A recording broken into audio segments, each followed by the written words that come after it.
Bismillahirrahmanirrahim. Karena Islam ini agama ilmu, bukan agama ikut-ikutan. Kita semua udah belajar. Awal yang turun aman Nabi SAW itu adalah Iqra, baca. Iqra bismi rabbikal ladzi khalaq. Khalaqal insana min 'alaq. Iqra wa rabbukal akram alladzi 'allama bil qalam 'allamal insana ma lam ya'lam. Oleh karena itu, tatkala ada orang-orang delegasi bangsa Arab ya yang datang ke kota Madinah, lalu mereka tinggal di kota Madinah selama beberapa hari, itu yang dilakukan adalah mereka diajari nama Nabi SAW. Mereka belajar ilmu. Bukan setelah engkau hijrah dapat hidayah, lalu engkau pergi meninggalkan majelis ilmu. Engkau perlu sama ilmu. Oleh karena itu, Nabi kita Muhammad alaihi salatu wassalam, tatkala ada sahabat-sahabat yang masuk Islam di kota Mekah, mereka harus diajari. Mereka belajar sembunyi-sembunyi. Ada rumah di kampungnya Abu Jahal. Ada seorang pemuda yang namanya Al-Arqam ibn Abil Arqam. Dia punya rumah di sana. Di tengah-tengah jantung musuhnya Nabi Muhammad SAW, Abu Jahal. Memang dipilih rumah tersebut. Karena nggak mungkin orang akan berpikir kajiannya di tengah-tengah kampungnya Abu Jahal, Bani Makhzum. Di situ Nabi ngajarin sahabat-sahabat. Kumpul para sahabat, dibacakan ayat-ayat Quran. Nanti mereka pulang ke rumahnya. Seperti itu. Ketika di kota Madinah, sama sahabat-sahabat sekelas Abu Bakar tuh masih ngaji. Masih datang belajar. Lalu kita yang baru hijrah nggak mau belajar. Umar bin Khattab radhiyallahu anhu. Umar bin Khattab ya. Namanya orang hijrah, dia harus kerja. Tetap dia harus berusaha. Bukan berarti dia hijrah kemudian dia nggak memberikan nafkah kepada orang-orang yang menjadi tanggung jawab dia. Dia kerja. Umar kerja. Apa yang dilakukan Umar? Umar itu mengembalakan kambing atau onta. Dia gembalakan. Tempat pengembalaan itu agak jauh dari kota. Sehingga nggak bisa mereka tiap hari pulang ke kota. Akhirnya Umar bersama satu kawannya di kalangan Ansor. Dia itu sif-sifan. Hari ini Umar yang datang ke kota Madinah untuk belajar. Setelah itu pulang, ngasih tahu sama orang Ansor ini apa yang dipelajarin. Besoknya orang Ansor ini yang belajar.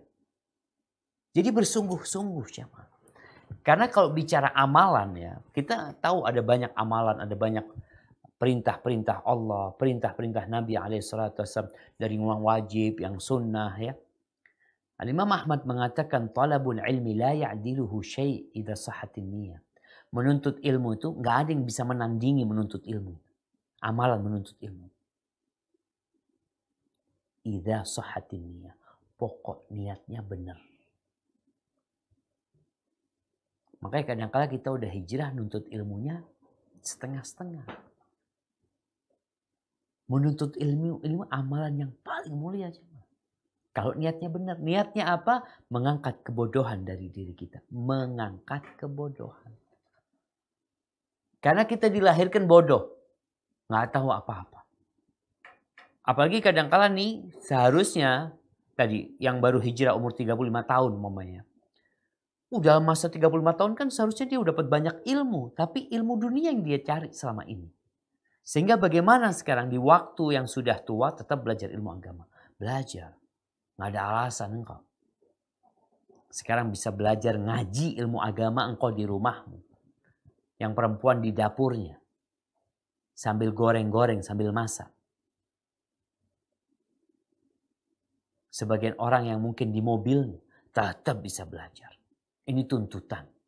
Bahkan kita tahu Nabi SAW mengatakan talabul ilmi faridatun ala kulli muslim. Menuntut ilmu itu kewajiban buat setiap muslim.